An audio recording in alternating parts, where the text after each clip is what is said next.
महालक्ष्मी व्रत कथा। प्राचीन काल की बात है। एक गांव में एक ब्राह्मण रहता था। वह ब्राह्मण नियमानुसार भगवान विष्णु का पूजन प्रतिदिन करता था। उसकी भक्ति से प्रसन्न होकर भगवान विष्णु ने उसे दर्शन दिए और इच्छा अनुसार वरदान देने का वचन दिया। ब्राह्मण ने माता लक्ष्मी का वास अपने घर में होने का वरदान मांगा। ब्राह्मण के ऐसा कहने पर भगवान विष्णु ने कहा, यहाँ मंदिर में प्रतिदिन एक स्त्री आती है और वह यहाँ गोबर के उपले थपथपाती है। वही माता लक्ष्मी है। तुम उन्हें अपने घर में आमंत्रित करो। देवी लक्ष्मी के चरण तुम्हारे घर में पड़ने से तुम्हारा घर धन धान्य से भर जाएगा। ऐसा कहकर भगवान विष्णु अदृश्य हो गए। अब दूसरे दिन सुबह से ही ब्राह्मण देवी लक्ष्मी के इंतजार में मंदिर के सामने बैठ गया। जब उसने लक्ष्मी जी को गोबर के उपले थपथपाते हुए देखा तो उसने उन्हें अपने घर पधारने का आग्रह किया। ब्राह्मण की बात सुनकर लक्ष्मी जी समझ गई कि यह बात ब्राह्मण को विष्णु जी ने ही कही है, तो उन्होंने ब्राह्मण को महालक्ष्मी व्रत करने की सलाह दी। लक्ष्मी जी ने ब्राह्मण से कहा कि तुम 16 दिनों तक महालक्ष्मी व्रत करो और व्रत के आखिरी दिन चंद्रमा का पूजन करके अर्घ्य देने से तुम्हारा व्रत पूर्ण हो जाएगा। ब्राह्मण ने भी महालक्ष्मी के कहे अनुसार व्रत किया और देवी लक्ष्मी ने भी उसकी मनोकामना पूर्ण की। उसी दिन से यह व्रत श्रद्धा से किया जाता है। एक बूढ़ा ब्राह्मण था। वह रोज पीपल को जल से सींचता था। पीपल में से रोज एक लड़की निकलती और कहती, पिताजी मैं आपके साथ जाऊंगी। यह सुनते सुनते बूढ़ा दिन ब दिन कमजोर होने लगा। तो बुढ़िया ने पूछा कि क्या बात है। बूढ़ा बोला कि पीपल से एक लड़की निकलती है और कहती है कि वह भी मेरे साथ चलेगी। बुढ़िया बोली कि कल ले आना उस लड़की को, जहाँ 6 लड़कियां पहले से ही हमारे घर में है, वहाँ 7वीं लड़की और सही। अगले दिन बूढ़ा उस लड़की को घर ले आया। घर लाने के बाद बूढ़ा ब्राह्मण आटा मांगने गया तो उसने पहले दिनों की अपेक्षा आज ज्यादा आटा मिला था। जब बुढ़िया वह आटा छानने लगी तो लड़की ने कहा कि लाओ माँ, मैं छान देती हूँ। जब वह आटा छानने बैठी तो परात भर गई। उसके बाद माँ खाना बनाने जाने लगी तो लड़की बोली कि आज रसोई मैं बनाऊंगी। तो बुढ़िया बोली कि ना, तेरे हाथ जल जाएंगे। लेकिन लड़की नहीं मानी। वह रसोई में खाना बनाने गई तो उसने तरह तरह के 36 व्यंजन बना डाले और आज सभी ने भर पेट खाना खाया। इससे पहले वह आधा पेट भूखा ही रहते थे। रात हुई तो बुढ़िया का भाई आया और कहने लगा कि दीदी मैं तो खाना खाऊंगा। बुढ़िया परेशान हो गई कि अब खाना कहाँ से लाऊंगी। लड़की ने पूछा कि क्या बात है माँ। उसने कहा कि तेरा मामा आया है और रोटी खाएगा, लेकिन रोटी तो सबने खा ली है, अब उसके लिए कहाँ से लाऊंगी। लड़की बोली कि तू चिंता मत कर माँ, मैं बना दूंगी। और वह रसोई में गई और मामा के लिए 36 व्यंजन बना दी। मामा ने भरपेट खाया और कहा भी कि ऐसा खाना इससे पहले उसने कभी नहीं खाया है। बुढ़िया ने कहा कि भाई तेरी बावनी भाजी है, उसी ने बनाया है। शाम हुई तो लड़की बोली कि माँ चौका लगा के चौके का दिया जला देना, कोठे में मैं सोऊंगी। बुढ़िया बोली कि ना बेटी, तू डर जाएगी। लेकिन वह बोली कि ना माँ, मैं नहीं डरूंगी, मैं अंदर कोठे में ही सोऊंगी। वह कोठे में ही जाकर सो गई। आधी रात को लड़की उठी और चारों ओर आंख मारी तो धन ही धन हो गया।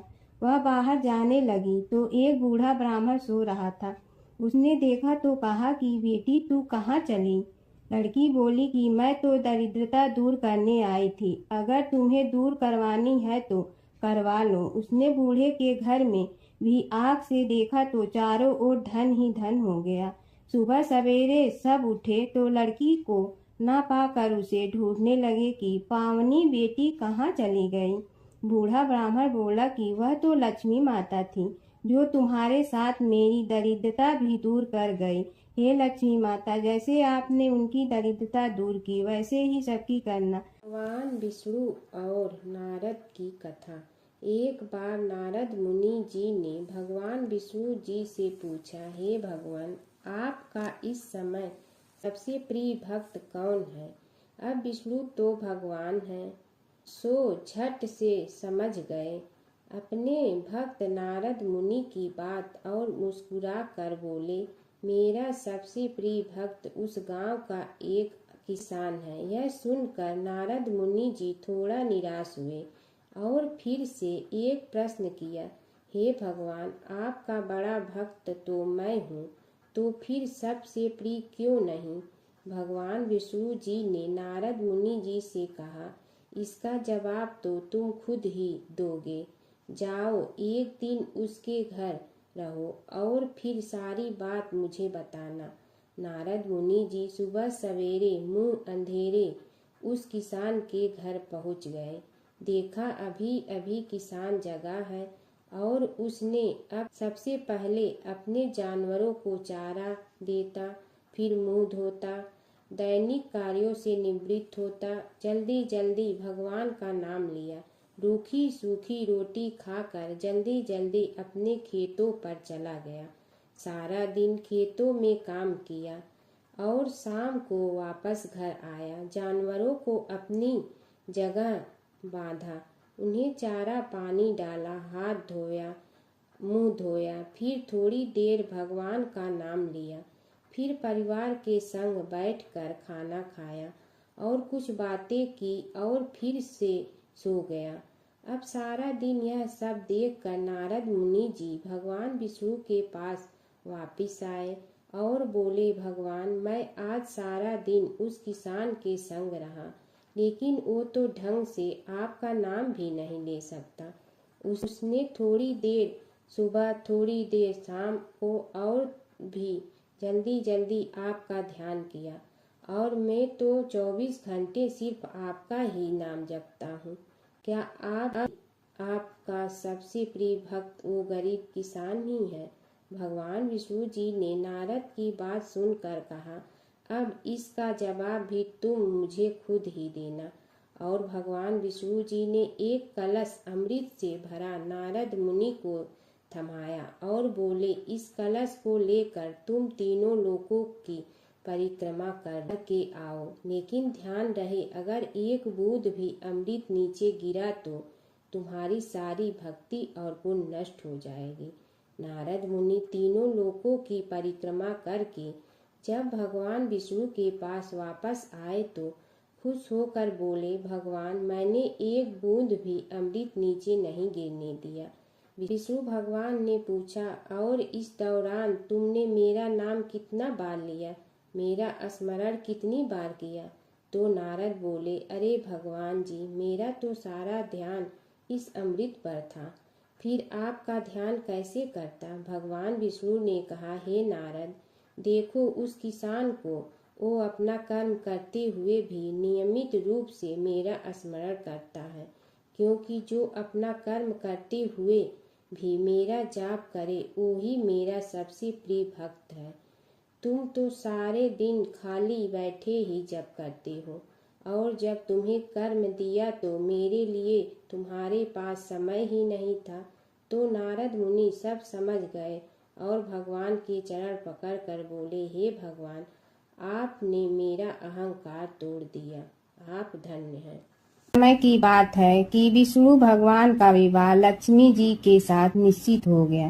विवाह की तैयारी होने लगी। सभी देवताओं को निमंत्रण भेजे गए, परंतु गणेश जी को निमंत्रण नहीं दिया। कारण जो भी रहा हो, अब भगवान विष्णु की बारात जाने का समय आ गया। सभी देवता अपनी पत्नियों के साथ विवाह समारोह में आए। उन सब ने देखा कि गणेश जी कहीं दिखाई नहीं दे रहे हैं। तब वे आपस में चर्चा करने लगे कि क्या गणेश जी को कोई न्योता नहीं दिया है, या स्वयं गणेश जी ही नहीं आए हैं। सभी को इस बात पर आश्चर्य होने लगा। तभी सब ने विचार किया कि विष्णु भगवान से ही इसका कारण पूछा जाए। विष्णु भगवान से पूछने पर उन्होंने कहा कि हमने गणेश जी के पिता भोलेनाथ महादेव को न्योता भेजा है। यदि गणेश जी अपने पिता के साथ आना चाहते हैं तो आ जाते, अलग से न्योता देने की कोई आवश्यकता भी नहीं थी। दूसरी बात यह है कि उनको 1.25 मन मूंग, 1.25 मन चावल, 1.25 मन घी और 1.25 मन लड्डू का भोजन दिन भर में चाहिए। यदि गणेश जी नहीं आएंगे तो कोई बात नहीं, दूसरे के घर जाकर इतना सारा खाना पीना अच्छा भी नहीं लगता। इतनी वार्ता कर ही रहे थे कि किसी एक ने सुझाव दिया, यदि गणेश जी आ भी जाए तो उनके द्वारपाल बनाकर बैठा देंगे कि आप घर की याद रखना। आप तो चूहे पर बैठकर धीरे धीरे चलोगे तो बारात से बहुत पीछे रह जाओगे। यह सुझाव भी सबको पसंद आ गया तो विष्णु भगवान ने भी अपनी सहमति दे दी। होना क्या था कि इतने में गणेश जी वहां आ पहुंचे और उन्हें समझा बुझा कर घर की रखवाली करने बैठा दिया गया। बारात चल रही थी तब नारद जी ने देखा कि गणेश जी तो दरवाजे पर ही बैठे हुए हैं, तो वे गणेश जी के पास गए और रुकने का कारण पूछा। गणेश जी कहने लगे कि विष्णु भगवान ने मेरा बहुत अपमान किया है। नारद जी ने कहने लगे कि अपनी मूसक देना को आगे भेज दे तो वह रास्ता खोद देगी, जिससे उनके वाहन धरती में धंस जाएंगे। तब आपको सम्मान पूर्वक बुलाना पड़ेगा। अब तो गणेश जी ने अपनी मूसक सेना जल्दी से आगे भेज दी और सेना ने जमीन पोली कर दी। जब बारात वहां से निकली तो रथों के पहिए धरती में धंस गए। लाख कोशिश करे परंतु पहिए नहीं निकले। सभी ने अपने अपने उपाय किए परंतु पहिए तो नहीं निकले, बल्कि जगह जगह से टूट गए। किसी की समझ में नहीं आ रहा था कि अब क्या किया जाए। तब तो नारद जी ने कहा, आप लोगों ने गणेश जी का अपमान करके अच्छा नहीं किया।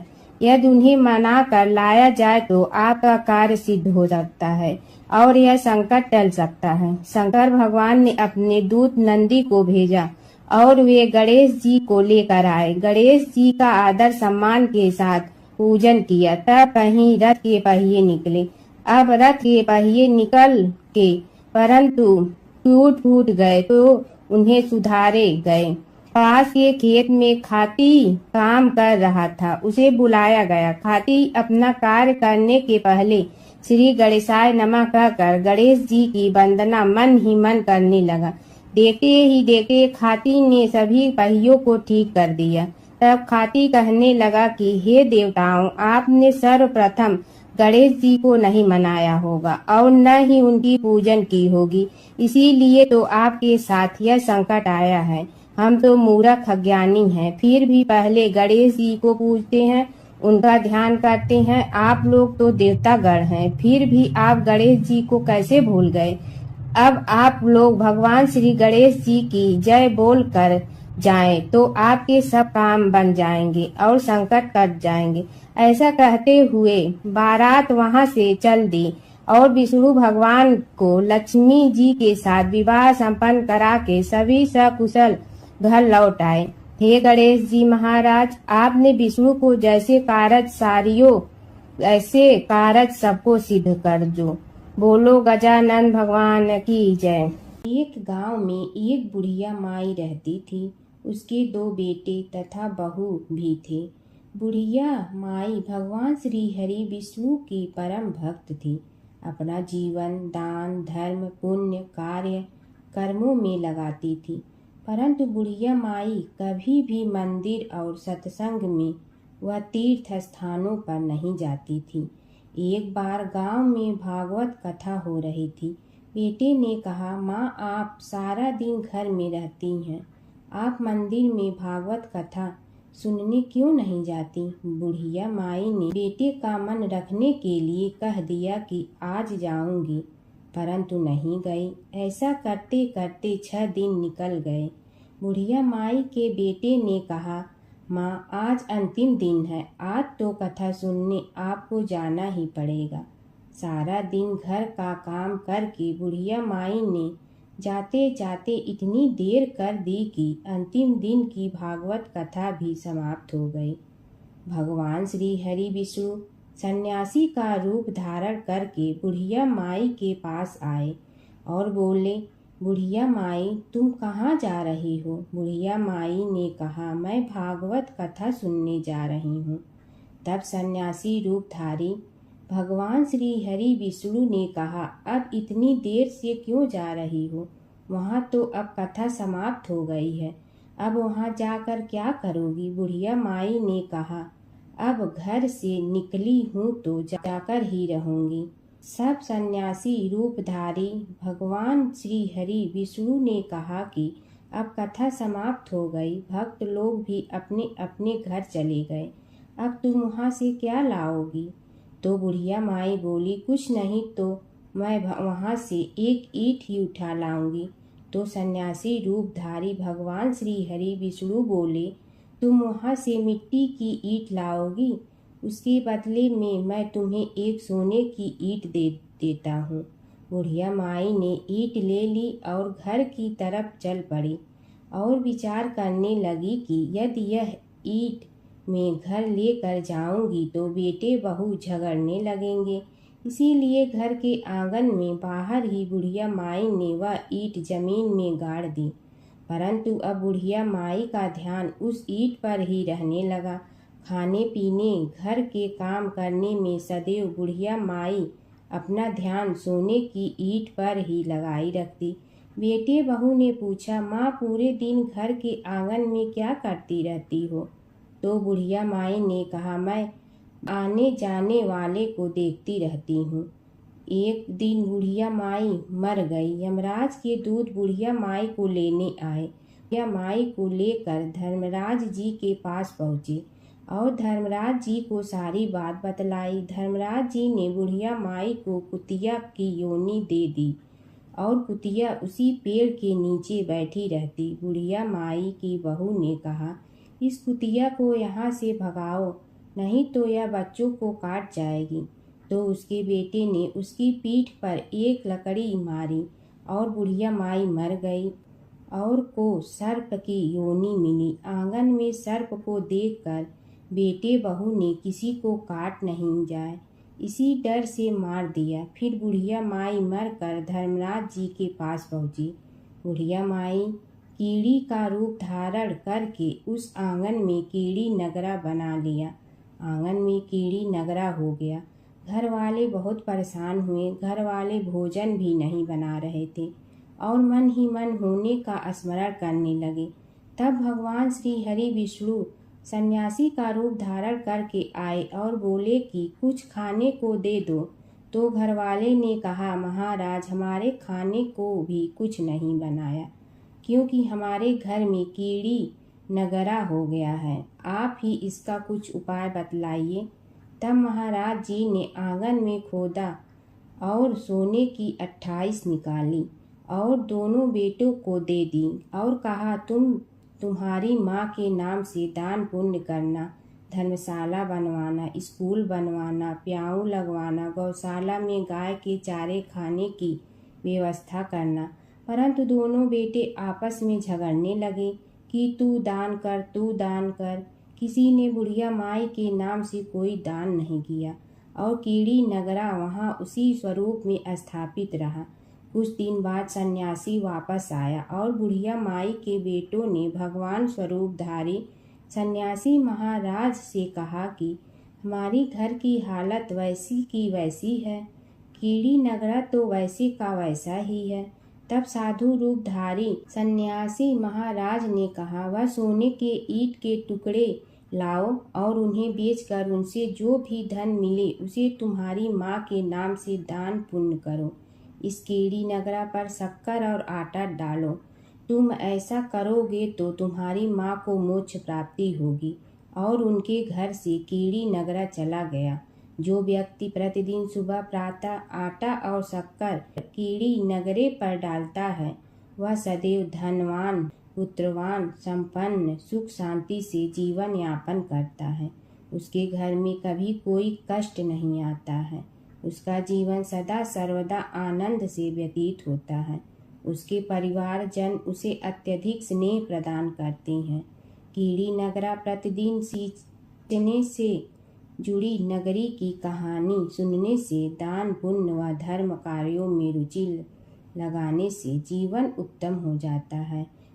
गणेश और बुढ़िया माई की कथा। एक बुढ़िया थी, वह बहुत ही गरीब और दृष्टिहीन थी। उसके एक बेटा और बहू थे। वह बुढ़िया सदैव गणेश जी की पूजा किया करती थी।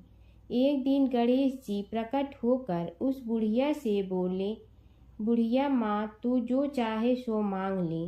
बुढ़िया बोली, मुझे तो मांगना नहीं आता, कैसे और क्या मांगूं? तब गणेश जी बोले, अपने बहू बेटे से पूछ कर मांग ले।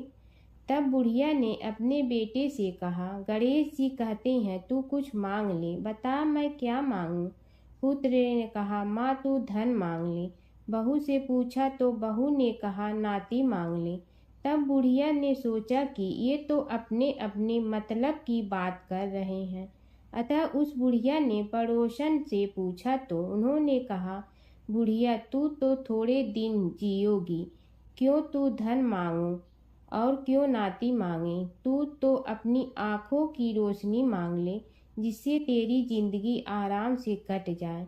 इस पर बुढ़िया बोली, यदि आप प्रसन्न है तो मुझे 9 करोड़ की माया दे, निरोगी काया दे, अमर सुहाग दे, आँखों की रोशनी दे, नाती दे, पोता दे और सब परिवार को सुख दे और अंत में मोक्ष दे।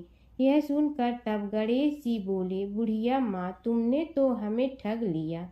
फिर भी जो तूने मांगा है वचन के अनुसार सब तुझे मिलेगा।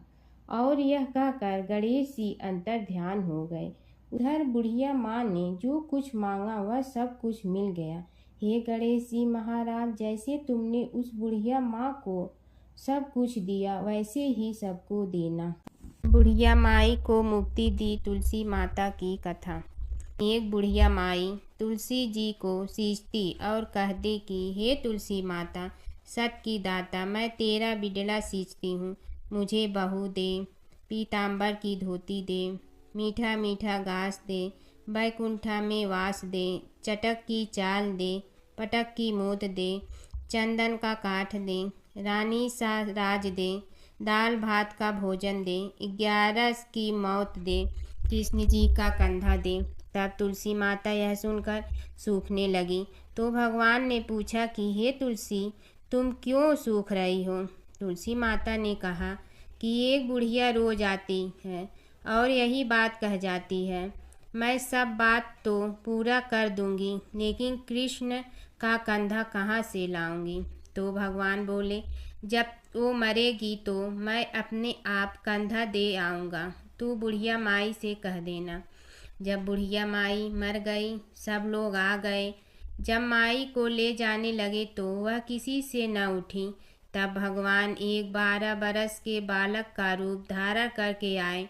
बालक ने कहा, मैं कान में एक बात कहूँगा तो बुढ़िया माई उठ जाएगी। बालक ने कान में कहा, बुढ़िया माई मन की निकाल ले, पीताम्बर की धोती ले, मीठा मीठा घास ले, बैकुंठा का वास ले, चटक की चाल ले, पटक की मोत ले, कृष्ण जी का कंधा ले। यह सुनकर बुढ़िया माई हल्की हो गई। भगवान ने कंधा दिया और बुढ़िया माई को मुक्ति मिल गई। हे तुलसी माता, जैसे बुढ़िया माई को मुक्ति दी वैसे सबको देना। जमुना की कहानी। प्राचीन समय में एक गांव था जिसमें 2 बहनें रहा करती थी। एक बहन का नाम गंगा था तो दूसरी बहन का नाम जमुना था। एक बार दोनों बहनें एक साहूकार के खेत से गुजर रही थी तो जमुना ने 13 दाने जौ के तोड़ लिए, जिसे देख गंगा बोली कि तुझे तो ग्रहण लग गया, तूने चोरी की है। इस पर जमुना बोली कि अब मेरा ग्रहण कैसे धुलेगा? गंगा ने कहा कि तुझे 12 साल तक साहूकार के यहाँ नौकरी करनी पड़ेगी, तभी तेरा पाप धुलेगा और ग्रहण से मुक्ति मिलेगी। जमुना साहूकार के यहाँ नौकरी के लिए जाती है और अपने लिए काम मांगती है। साहूकार उसे काम पर रख लेता है, लेकिन काम करने से पहले जमुना उसे कहती है कि मैं सारे काम करूंगी लेकिन 4 काम नहीं करूंगी। जूठे बर्तन नहीं मांजूंगी, झाड़ू नहीं लगाऊंगी, बिस्तर नहीं बिछाऊंगी और दिया नहीं जलाऊंगी। 12 साल के बाद कुंभ का मेला लगा तो साहूकारनी भी कुंभ नहाने जाने लगी। जमुना ने उसे जाते देख कहा कि कुंभ के मेले में मेरी बहन गंगा मिलेगी तो उसे यह सोने का टक्का दे देना, इससे वह अपने हाथों में सुंदर चूड़ियां पहन लेगी। साहूकारनी ने कुंभ के मेले में गंगा को वह सोने का टका दे दिया। गंगा ने उनसे वह टका लेते हुए कहा कि मेरी बहन को कहना कि उसके 12 वर्ष पूरे हो गए हैं, अब वह वहां वापिस आ जा। साहूकार व साहूकारनी वापिस घर आए तब जमुना मटके में पानी भर रही थी। दोनों जमुना से बोले कि हमने सोने का वह टका तेरी बहन गंगा को दे दिया था और उसने कहा है कि तेरे 12 वर्ष पूरे हो गए हैं, इसलिए अब तुम वापिस जाओ। यह समाचार सुनते ही जमुना सहस्त्र धारा में बदल गई और बहने लगी। जमुना जी का यह रूप देखकर साहूकार और साहूकारनी परेशान हो गई थी। हमारे घर में जमुना माता ने काम किया, हमें तो अब ग्रहण लग गया है, हम यह ग्रहण कैसे उतारेंगे। जमुना भागकर गंगा माता के पास चली गई। गंगा ने जमुना से पूछा कि तुम साहूकारनी से कुछ कहकर आई हो या ऐसे ही बिना बताए आ गई। तब जमुना बोली कि मैं तो कुछ भी बताकर नहीं आई हूँ। गंगा ने कहा कि जा उन्हें धीरज दे आ, नहीं तो उन्हें जीवन भर असंतोष ही रहेगा। गंगा के कहने पर जमुना माता ने साहूकारनी को सपने में दर्शन दिए और कहा कि तुम दोनों उल्टे माथे क्यों पड़े हो, जाओ उठकर खाओ पियो। तब दोनों बोले कि हम कैसे उठें, हमें तो ग्रहण लगा है, क्योंकि हमने उल्टे सीधे और पता नहीं कितने नीच कार्य आपसे कराए हैं। तब जमुना जी बोली कि तुम्हें ग्रहण नहीं लगा है, ग्रहण तो मुझे लगा था कि मैंने तुम्हारे खेत से 13 दाने जौ के चुराए थे। मैं तो अपना ग्रहण उतारने तुम्हारे घर आई थी। मेरा ग्रहण तुम्हारे घर में 12 वर्ष तक रहने से उतर गया है और मेरी मुक्ति हो गई है। जमुना जी ने कहा कि तुम्हें कोई ग्रहण नहीं लगा है, उल्टे मेरे 12 वर्ष तक यहाँ रहने से तुम्हारी भी मुक्ति हो गई है। यह कहकर जमुना जी स्वप्न से चली गई। दोनों उठकर देखते हैं कि उनके घर में पहले से भी अधिक धन हो गया है। हे जमुना माता, जैसे आपने साहूकार व साहूकारनी की मुक्ति कराई, वैसे ही आप अपने सभी भक्तों की करना। नगर बसेरे की कहानी।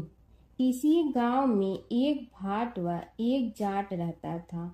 दोनों में घनिष्ठ मित्रता थी। एक बार जाट अपनी बहन के घर जाने को तैयार हुआ तो भाट अपनी ससुराल जाने को तैयार हुआ।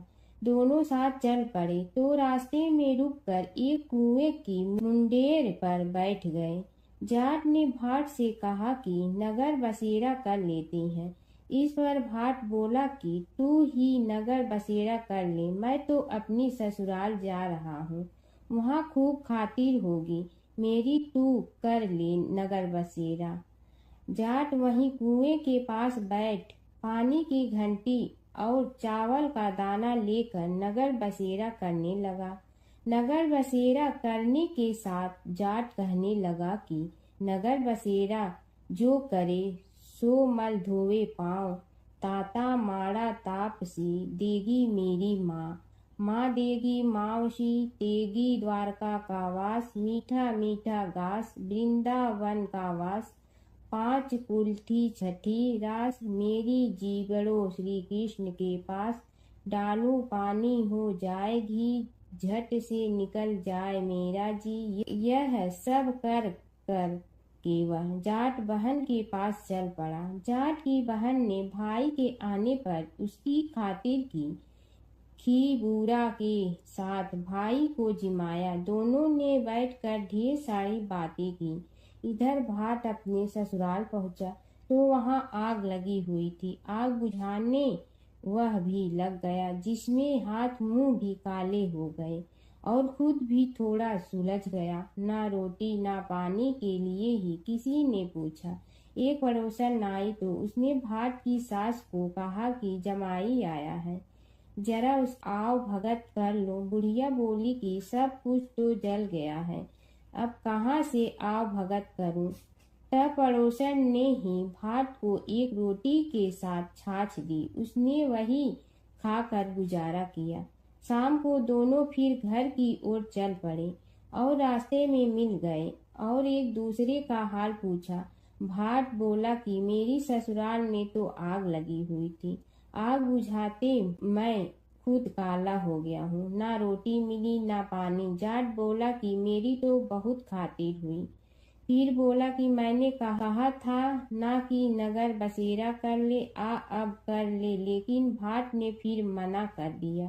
कहने लगा कि चाहे रोटी दे या न दे, तेरी तो माँ है, दही चूरमा का पेड़ा धरा पाएगा। भाट ने फिर नगर बसेरा नहीं किया, जाट ने कर लिया। नगर बसेरा जो करे सो मल धोए पाँव, ताता मारा ताप सी देगी मेरी माँ, माँ देगी मावशी देगी द्वारका का वास, मीठा मीठा घास वृंदावन का वास, 5 कुल्ठी छठी रास, मेरा जी बड़ो श्री कृष्ण के पास। डालू पानी हो जाए घी, झट से निकल जाए मेरा जी, करके वह चल पड़ा। घर पहुँचते ही जाट की मौसी ने बहुत लाड प्यार किया। उधर भाट घर गया तो उसकी भैंस खो गई थी। बाप एक लाठी रखे तो दूसरी उठाए और कहने लगा कि ससुराल गया तो आग लगा दी, अब यहाँ आया तो भैंस खो दी। बाप ने कहा कि पहले भैंस लेकर आ, तभी रोटी पानी मिलेगा। सारा दिन भाट भैंस ढूंढता रहा, लेकिन उसे भैंस नहीं मिली। जाट और भाट की मुलाकात फिर से बाजार में हो गई। जाट ने भाट के हाल चाल पूछे तो भाट बोला कि आते ही भैंस खो गई, बस उसी दिन से भैंस ढूंढ रहा हूँ। रोटियां का तो पूछो ही मत। जाट ने कहा कि मैंने तो पहले ही कहा था कि नगर बसेरा कर ले। जाट की बात सुनकर भाट बोला कि तेरे नगर बसेरे में इतनी ताकत है तो चल अब कर लेते हैं। दोनों ने बैठकर नगर बसेरा किया। नगर बसेरा जो करे सो मल धोवे पाँव, ताता मारा तापसी देगी मेरी माँ, माँ देगी मौसी देगी द्वारका का वास, मीठा मीठा घास वृंदावन का वास, 5 कुल्ठी छठी रास, मेरा जीवड़ो श्री कृष्ण के पास। डालू पानी हो जाए घी, झट से निकल जाए मेरा जी। दोनों के नगर बसेरा करने पर भाट जैसे ही आगे बढ़ा तो उसकी खोई भैंस मिल गई, जिसे लेकर घर पहुंचा। घर पहुंचते ही माँ ने कहा कि लड़के को आते ही घर से निकाल दिया, सारे दिन से ये भूखा प्यासा भटक रहा है। यह कहकर उसकी माँ ने उसको खूब खिलाया पिलाया। इस घटना के बाद सारे नगर में ढिंढोरा पिटवा गया कि तब कोई अपने पीहर या सास से आते जाते नगर बसेरा करें। जैसे भाट को नगर बसेरा करने का फल मिला, वैसे ही हर किसी को मिलती है। माता सीता की कथा। यह कहानी सीता माता कहती थी और श्री राम इसे सुना करते थे। एक दिन श्री राम भगवान को किसी काम के लिए बाहर जाना पड़ा, तो सीता माता कहने लगी कि भगवान, मेरा तो 12 वर्ष का नित्य नियम है, अब आप बाहर जाएंगे तो मैं अपनी कहानी किसे सुनाऊंगी। श्री राम ने कहा कि तुम कुएं की पाल पर जाकर बैठ जाना और वहां जो औरतें पानी भरने आएंगी उन्हें अपनी कहानी सुना देना। सीता माता कुएं की पाल पर जाकर बैठ जाती हैं। एक स्त्री आई, उसने रेशम की जड़ी की साड़ी पहन रखी थी और सोने का घड़ा ले रखा था। सीता माता उसे देख कहती हैं कि बहन, मेरा 12 वर्ष का नित्य सुन लो। पर वह स्त्री बोली कि मैं तुम्हारा नित्य सुनूंगी तो मुझे घर जाने में देरी हो जाएगी और मेरी सास मुझसे लड़ेंगी। उसने कहानी नहीं सुनी और चली गई। उसकी रेशम जड़ी की साड़ी फट गई, सोने का घड़ा मिट्टी के घड़े में बदल गया। सास ने देखा तो पूछा कि ये किसका दोष अपने सिर लेकर आ गई है। बहू ने कहा कि कुएं पर एक औरत बैठी थी, उसने कहानी सुनने के लिए कहा। लेकिन मैंने सुनी नहीं जिसका यह फल मिला है। बहू की बात सुनकर अगले दिन वही साड़ी और घड़ा लेकर सास कुएं की पाल पर गई। सास को वहीं माता सीता बैठी मिली तो माता सीता ने कहा कि बहन मेरी कहानी सुन लीजिए। सास बोली कि एक बार छोड़, मैं तो 4 बार कहानी सुन लूंगी। राम आए लक्ष्मण आए देश के पुजारी आए, नित नेम का नेम लाए आओ राम बैठो राम। तपी रसोई जियो राम, माखन मिश्री खाओ राम। दूध बतासा पियो राम, सूत के पलका मोठो राम। साल दुसाला पोठो राम, साल दुसाला ओढ़ो राम। जब बोलो जब राम ही राम, राम संवारे सबके काम। खाली घर भंडार भरेंगे, सबका बेड़ा पार करेंगे। श्री राम जय राम जय जय राम। सास बोली कि बहन कहानी तो बहुत अच्छी लगी। कहानी सुनकर सास घर चली गई और उसकी साड़ी फिर से रेशम जड़ी की बन गई। मिट्टी का घड़ा फिर सोने के घड़े में बदल गया। बहू कहने लगी, सासू माँ आपने ये सब कैसे किया? सास ने कहा कि बहू तू दोष लगा के आई थी और मैं अब दोष उतार कर आ रही हूँ। बहू ने फिर पूछा कि वह कुएं वाली स्त्री कौन है? सास बोली कि वे सीता माता थी। वे पुराने से नया कर देती हैं, खाली घर में भंडार भर देती हैं। वह लक्ष्मी जी का वास घर में कर देती हैं। आदमी की जो भी इच्छा हो उसे पूरा कर देती हैं। बहू बोली कि ऐसी कहानी मुझे भी सुना दो। सास बोली कि ठीक है तुम भी सुनो, और सास ने कहानी शुरू की।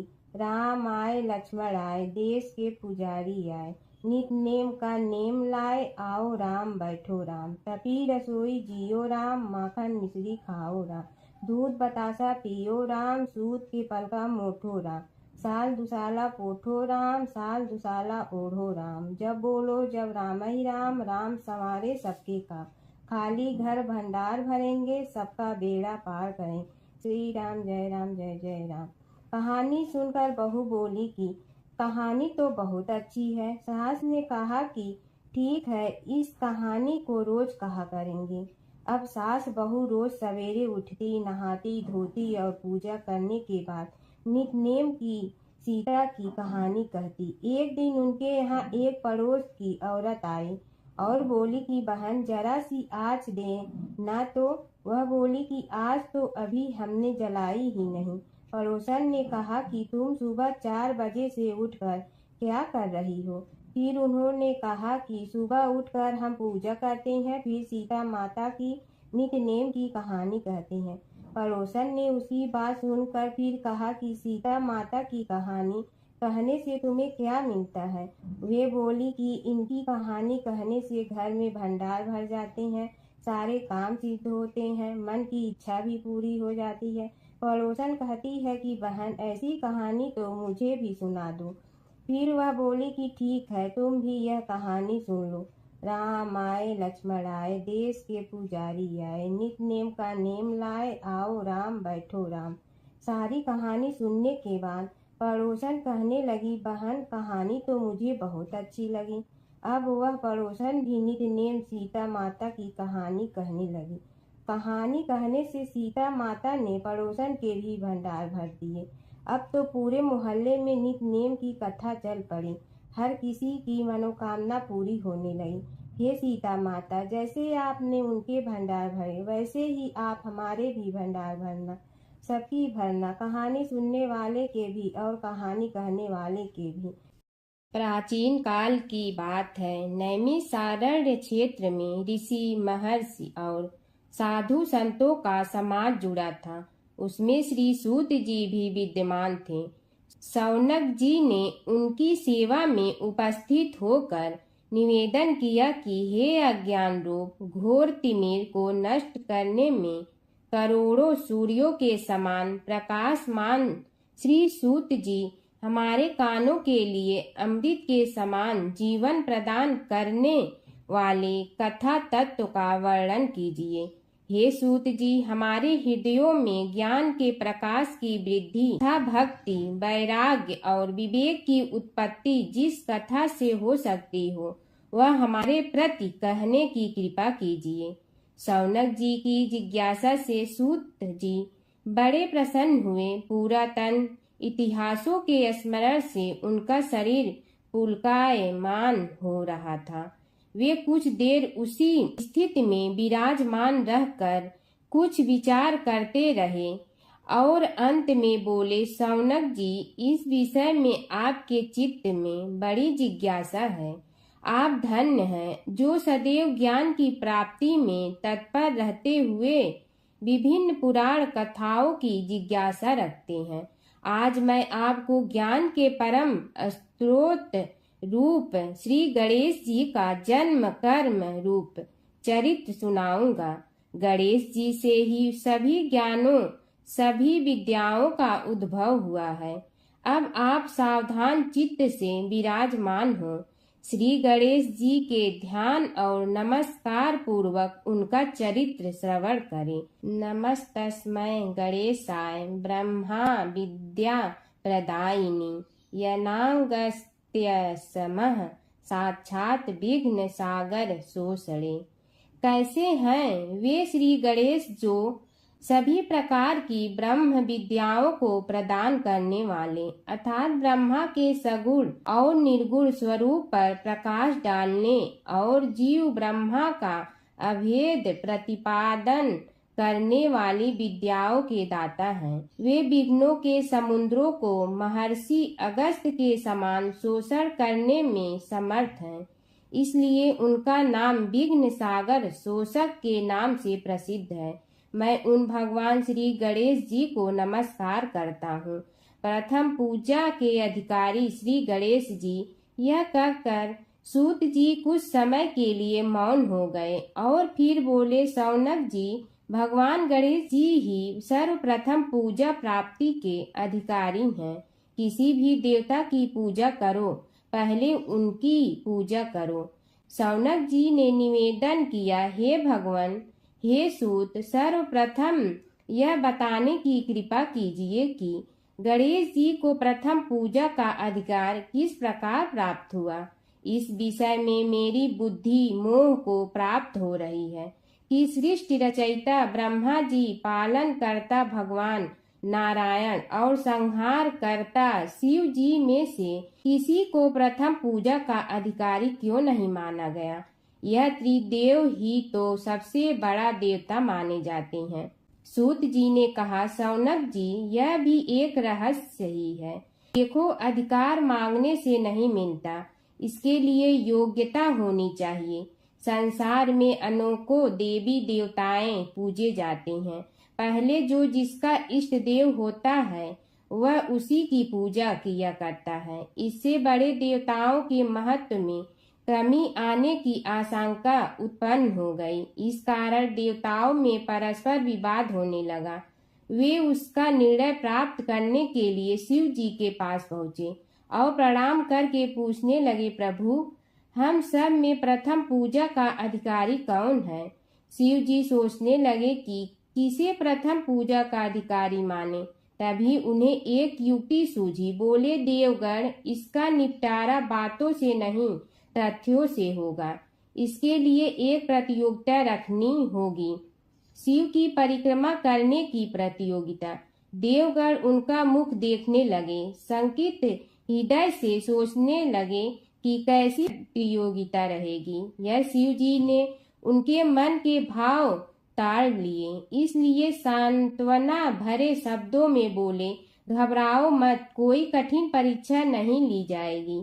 बस इतना ही कि सभी अपने अपने वाहनों पर चढ़कर संसार की परिक्रमा करो और फिर यहाँ लौट आओ। जो पहले लौटेगा वही सर्वप्रथम पूजा का अधिकारी होगा। अब क्या देर थी, सभी अपने अपने वाहन पर चढ़कर दौड़ पड़े।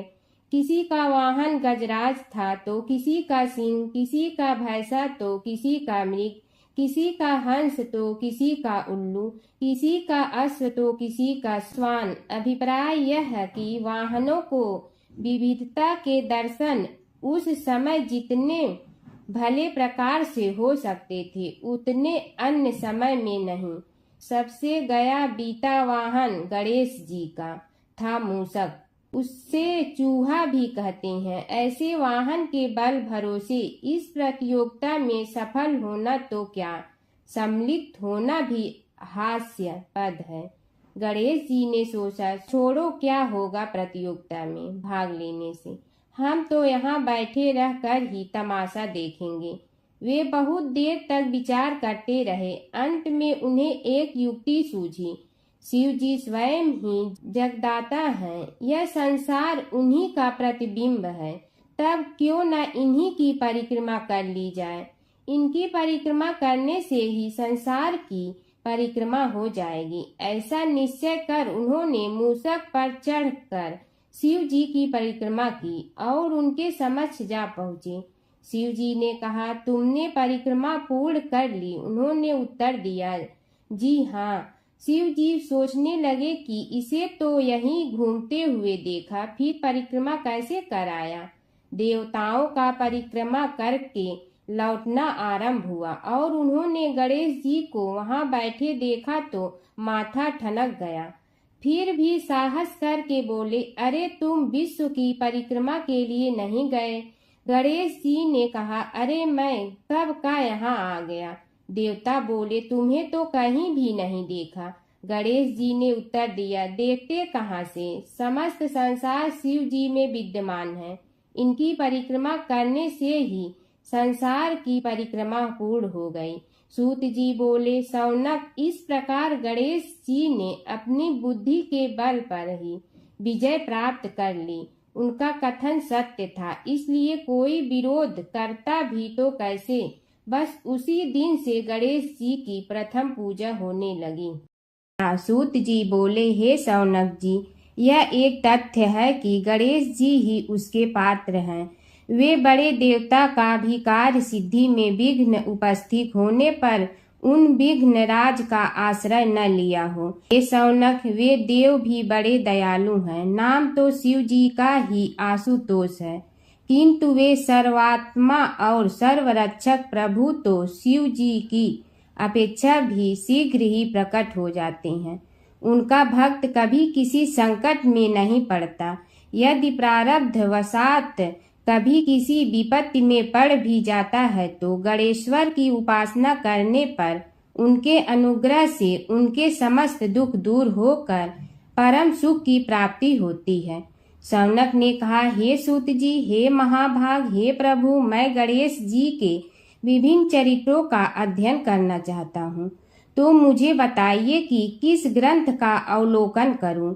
हे दयामय, आपको तो उनके समस्त चरित्र विदित है कि यदि आप ही उन्हें सुनाने की कृपा करें तो मेरा अत्यधिक उपकार होगा। सूत जी बोले, हे शौनक भगवान, गणेश्वर के इतने चरित्र हैं कि उन सब का कथन इस जीवा से संभव नहीं, क्योंकि प्रभु अनंत, प्रभु चरित्र अनंता वाली बात समस्त विद्वान ऋषि मुनि कहते हैं। फिर भी गणेश जी प्रथम पूजा के अधिकारी होने के कारण समस्त देव चरित्रों में जुड़े हुए हैं, इसलिए उनका प्रभाव भी सर्वाधिक व्यापक है। हे मुने, हे शौनक, वे भगवान सर्व समर्थ हैं।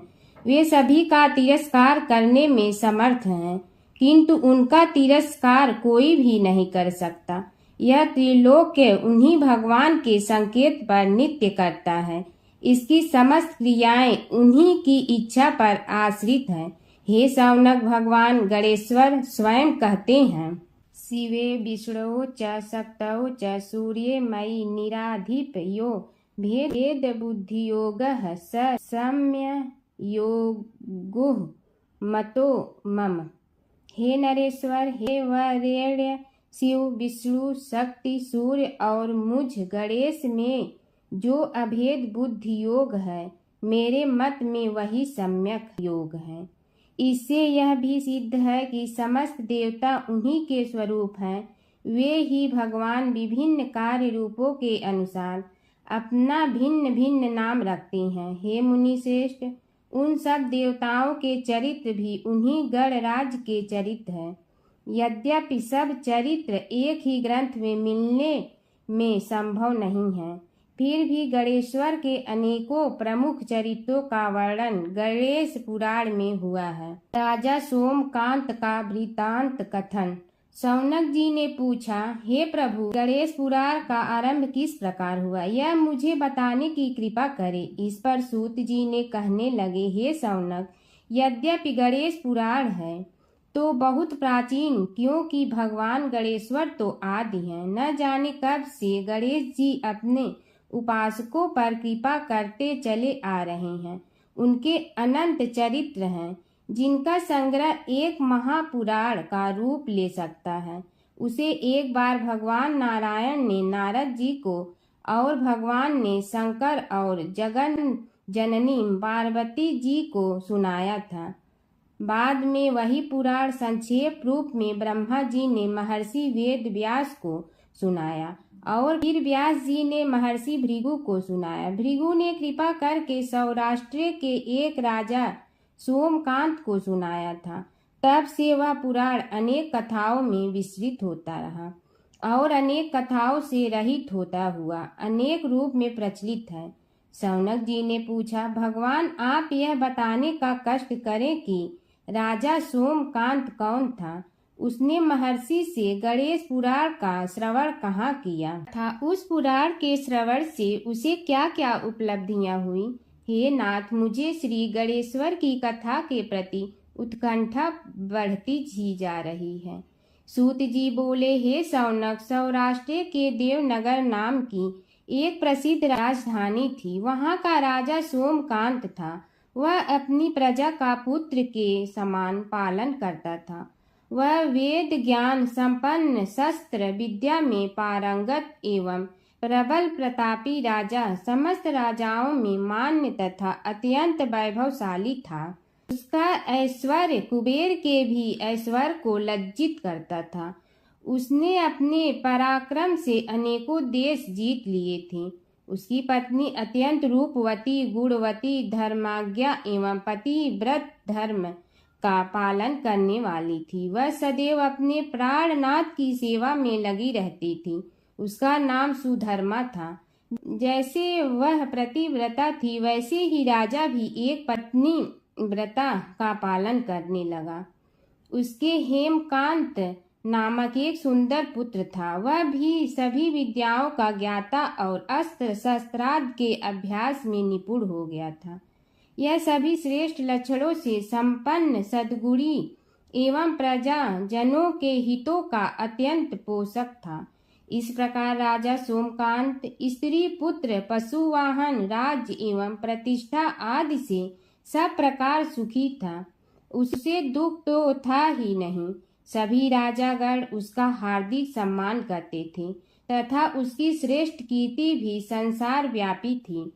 परंतु युवावस्था के अंत में सोमकांत को घृणित कोष्ठ रोग हो गया। उसके अनेक उपचार किए गए, किंतु कोई लाभ नहीं हुआ। रोग शीघ्रता से बढ़ने लगा और उसके कीड़े पड़ गए।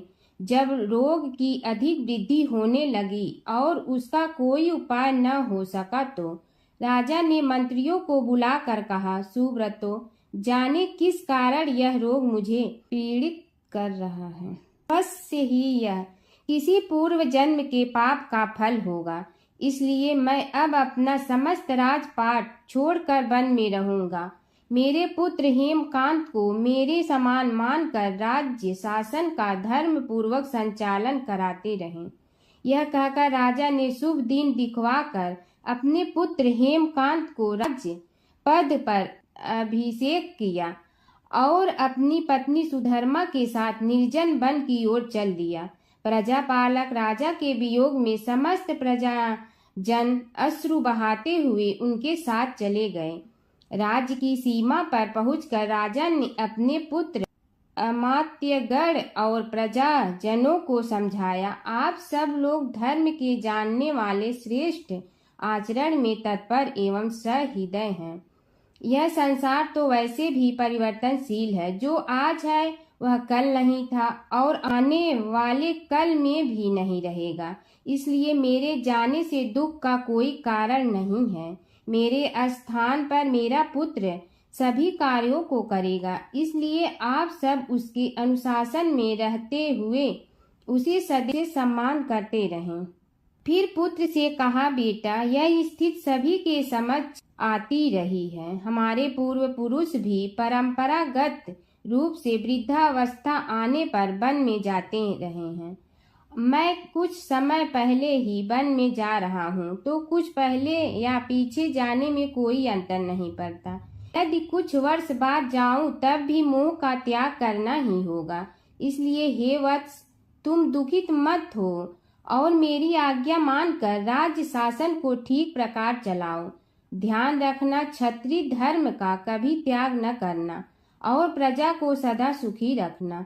इस प्रकार राजा सोमकांत ने सभी को समझा बुझा कर वहां से वापस लौट आया और स्वयं अपनी पतिव्रता भार्या के साथ वन में प्रवेश किया। पुत्र हेमकांत के आग्रह से उसने सुबल और ज्ञान गम्य नामक 2 आत्माओं को भी साथ ले लिया। उन सब ने एक समतल एवं सुंदर स्थान देखकर वहां विश्राम किया। तभी उन्हें एक मुनि कुमार दिखाई दिया। राजा ने उससे पूछा, तुम कौन हो, कहाँ रहते हो? यदि उचित समझो तो मुझे बताओ। मुनि बालक ने कोमल बाड़ी में कहा, मैं महर्षि भृगु का पुत्र हूँ। मेरा नाम च्यवन है। हमारा आश्रम निकट में ही है। अब आप भी अपना परिचय दीजिए। राजा ने कहा, मुनि कुमार, आपका परिचय पाकर मुझे बड़ी प्रसन्नता हुई। मैं सौराष्ट्र के देवनगर नामक राज्य का अधिपति रहा हूँ। अब अपने पुत्र को राज्य देकर मैंने अरण्य की शरण ली है। मुझे कुष्ठ रोग अत्यंत पीड़ित किए हुए हैं। उसकी निवृत्ति का कोई उपाय करने वाला हो तो कृपा कर मुझे बताइए। मुनि कुमार ने कहा, मैं अपने पिताजी से अपना वृतांत कहता हूँ, फिर वे जैसा कहेंगे आपको बताऊंगा। यह कहकर मुनि बालक चला गया और कुछ देर में ही आकर बोला, राजन, मैंने आपका वृतांत अपने पिताजी को बताया। उनकी आज्ञा हुई है कि आप सब मेरे साथ आश्रम में चलकर उनसे भेंट करें, तभी आपके रोग के विषय में भी विचार किया जाएगा। राजा सोमकांत के पूर्व जन्म का वृत्तांत भृगु द्वारा वर्णन। राजा अपनी पत्नी और अमात्यों के सहित च्यवन के साथ साथ भृगु आश्रम में जा पहुंचा और उन्हें प्रणाम कर बोला, हे भगवान, हे महर्षि, मैं आपकी शरण हूँ। आप मुझ कुष्ठी पर कृपा कीजिए। महर्षि बोले, राजन, यह तुम्हारे किसी पूर्व जन्म कृत पाप का ही उदय हो गया है। इसका उपाय मैं विचार करके बताऊंगा। आज तो तुम सब स्नान आज से निवृत्त होकर रात्रि विश्राम करो। महर्षि की आज्ञा अनुसार सबने स्नान भोजन आदि के उपरांत रात्रि व्यतीत की और प्रातः काल स्नान आदि नित्य कर्मों से निवृत्त होकर महर्षि की सेवा में उपस्थित हुए।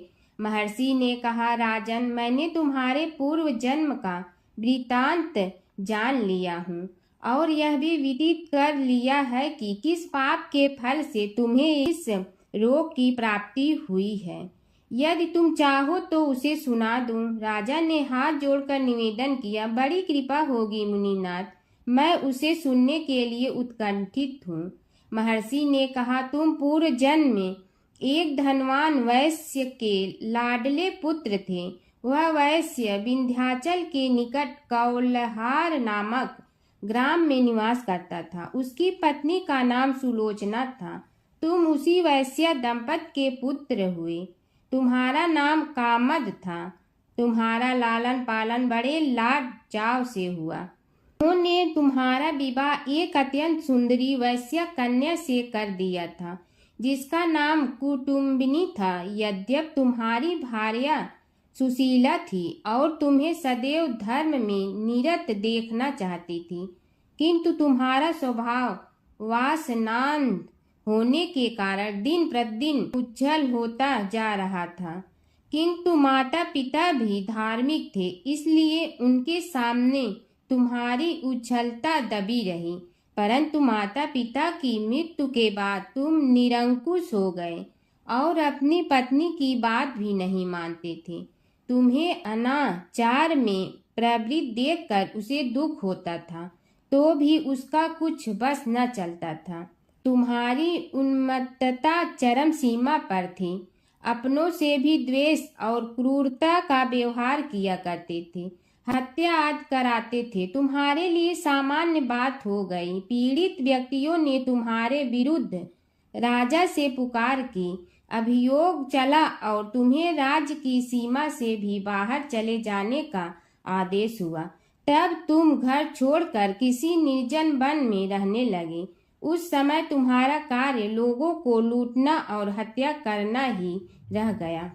एक दिन मध्याह्न काल था। गुणवर्धक नामक एक विद्वान ब्राह्मण उधर से निकला। बेचारा अपनी पत्नी को लिवाने के लिए ससुराल जा रहा था। तुमने उस ब्राह्मण युवक को पकड़कर लूट लिया।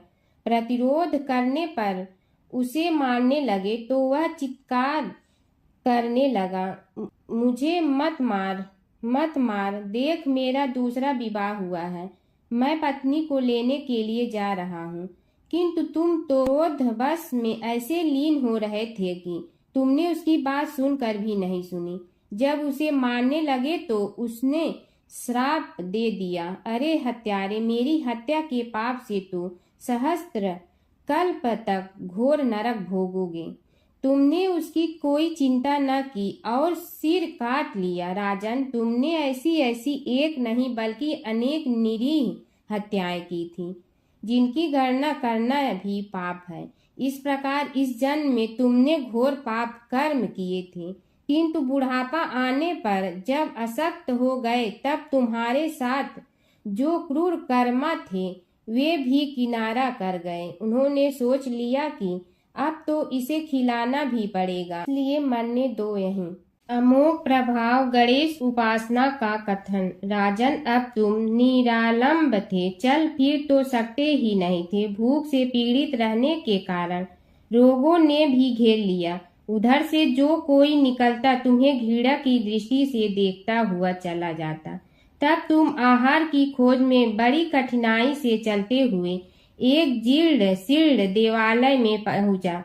उसमें भगवान गणेश्वर की प्रतिमा विद्यमान थी। तब न जाने किस पुण्य के उदय होने से तुम्हारे मन में गणेश जी के प्रति भक्ति भाव जागृत हुआ।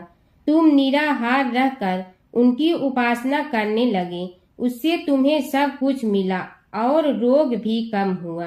राजन, तुमने अपने साथियों की दृष्टि बचाकर बहुत सा धन एक स्थान पर गाड़ दिया था।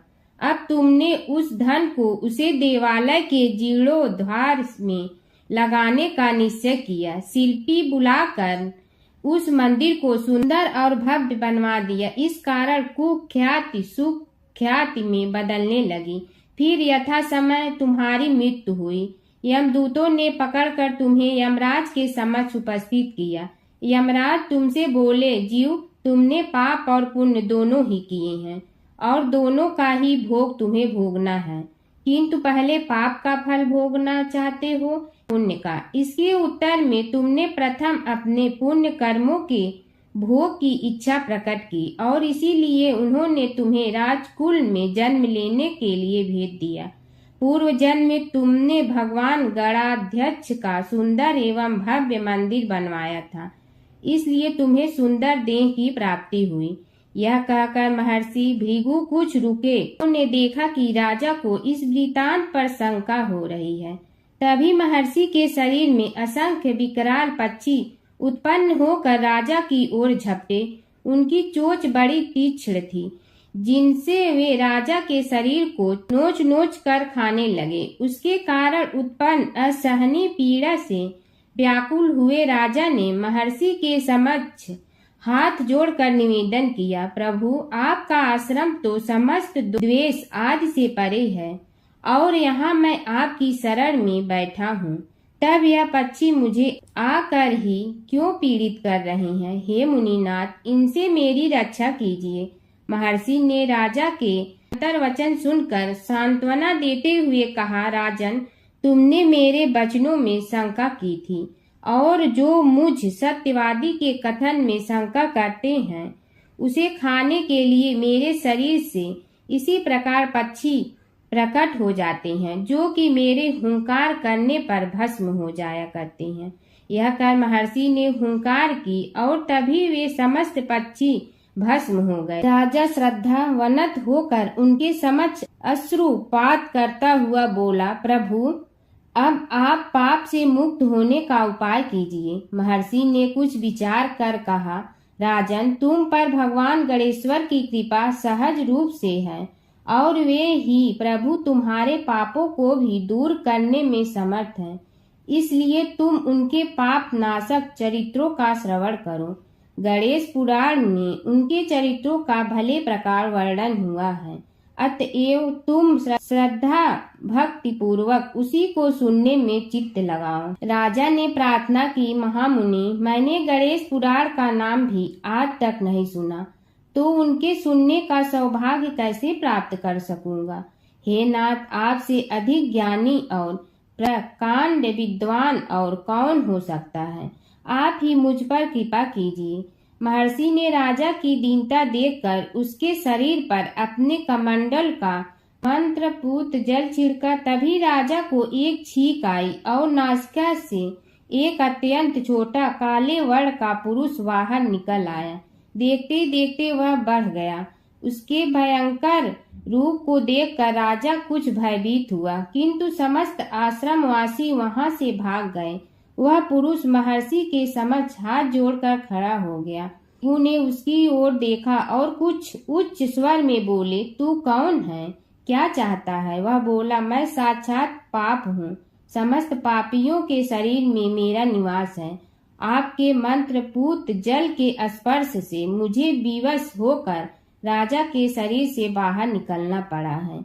अब मुझे बड़ी भूख लगी है, बताइए क्या खाऊं और कहाँ रहूं। महर्षि बोले, तू उस आम के अवकाश स्थान में निवास कर और उसी वृक्ष के पत्ते खाकर जीवन निर्वाह कर। यह सुनते ही वह पुरुष आम के वृक्ष के पास पहुंचा, किंतु उसके स्पर्श मात्र से वह वृक्ष जलकर भस्म हो गया। फिर जब पाप पुरुष को रहने के लिए कोई स्थान दिखाई न दिया तो वह भी अंतर्हित हो गया। हर व्रत कथा के साथ पढ़ी और सुनी जाने वाली लपसी तपसी की यह कहानी। एक लपसी था, एक तपसी था। तपसी हमेशा भगवान की तपस्या में लीन रहता था। लपसी रोजाना सवा सेर की लपसी बनाकर भगवान का भोग लगाकर जीम लेता था। एक दिन दोनों लड़ने लगे। तपसी बोला, मैं रोज भगवान की तपस्या करता हूँ, इसलिए मैं बड़ा हूँ। लपसी बोला, मैं रोज भगवान को सवा सेर लपसी का भोग लगाता हूँ, इसलिए मैं बड़ा हूँ। नारद जी वहाँ से गुजर रहे थे। दोनों को लड़ता देखकर उनसे पूछा कि तुम क्यों लड़ रहे हो। तपसी ने खुद के बड़ा होने का कारण बताया और लपसी ने अपना कारण बताया। नारद जी बोले, तुम्हारा फैसला मैं करूँगा। दूसरे दिन लपसी और तपसी नहाकर अपनी रोज की भक्ति करने आए तो नारद जी ने छुपकर 1.25 करोड़ की एक एक अंगूठी उन दोनों के आगे रख दी। तपसी की नज़र उस अंगूठी पर पड़ी, जो उसने चुपचाप अंगूठी उठाकर अपने नीचे दबा ली। तब लपसी की नज़र अंगूठी पर पड़ी, लेकिन उसने ध्यान नहीं दिया। भगवान को भोग लगाकर लपसी खाना खाने लगा। नारद जी सामने आए तो दोनों ने पूछा कि कौन बड़ा, तो नारद जी ने तपसी से खड़ा होने को कहा। वो खड़ा हुआ तो उसने नीचे दबी अंगूठी दिखाई पड़ी। नारद जी ने लपसी से कहा, तपस्या करने के बाद भी तुम्हारी चोरी करने की आदत नहीं गई, इसलिए लपसी बड़ा है और तुम्हें तुम्हारी तपस्या का कोई फल भी नहीं मिलेगा। तपसी शर्मिंदा होकर माफ़ी मांगने लगा। उसने नारद जी से पूछा, मुझे मेरी तपस्या का फल कैसे मिलेगा। नारद जी ने कहा, यदि कोई गाय और कुत्ते की रोटी नहीं बनाएगा तो फल तुम्हें मिलेगा। यदि कोई ब्राह्मण को भोजन करवा कर दक्षिणा नहीं देगा तो फल तुम्हें मिलेगा। यदि कोई साड़ी के साथ ब्लाउज नहीं देगा तो फल तुझे मिलेगा। यदि कोई दिए से दिया जलाएगा तो फल तुम्हें मिलेगा। यदि कोई सारी कहानी सुने लेकिन तुम्हारी कहानी नहीं सुने तो फल तुझे मिलेगा। उसी दिन से हर व्रत कथा कहानी के साथ लपसी तपसी की कहानी भी सुनी और कही जाती है। ओम जय जगदीश हरे, स्वामी जय जगदीश हरे। भक्त जनों के संकट क्षण में दूर करे। ओम जय जगदीश। जगदीश हरे। जो ध्यावे फल पावे दुख बिन से मन का, सुख संपत्ति घर आवे कष्ट मिटे तन का। ओम जय जगदीश हरे। मात पिता तुम मेरे शरण कहूँ किसकी, तुम विनय और न दूजा आस करूं जिसकी। ओम जय जगदीश हरे।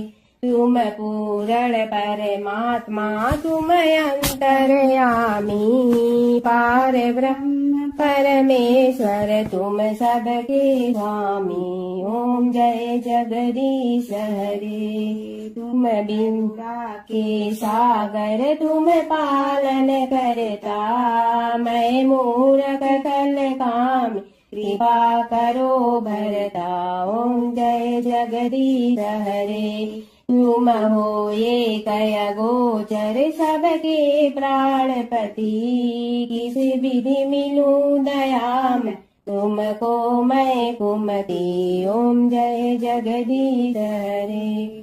दीन बंधु दुख हरता तुम रक्षक मेरे, अपने हाथ उठाओ द्वार पड़ा तेरे।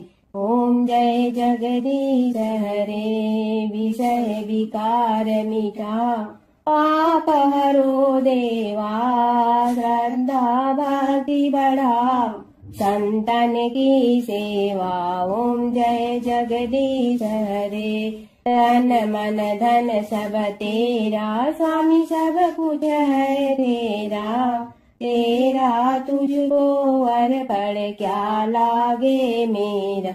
ओम जय जगदीश हरे। जय जगदीश हरे। स्वामी जय जगदीश हरे। भक्त जनों के संकट क्षण में दूर करे। ओम जय जगदीश हरे। स्वामी जय जगदीश हरे।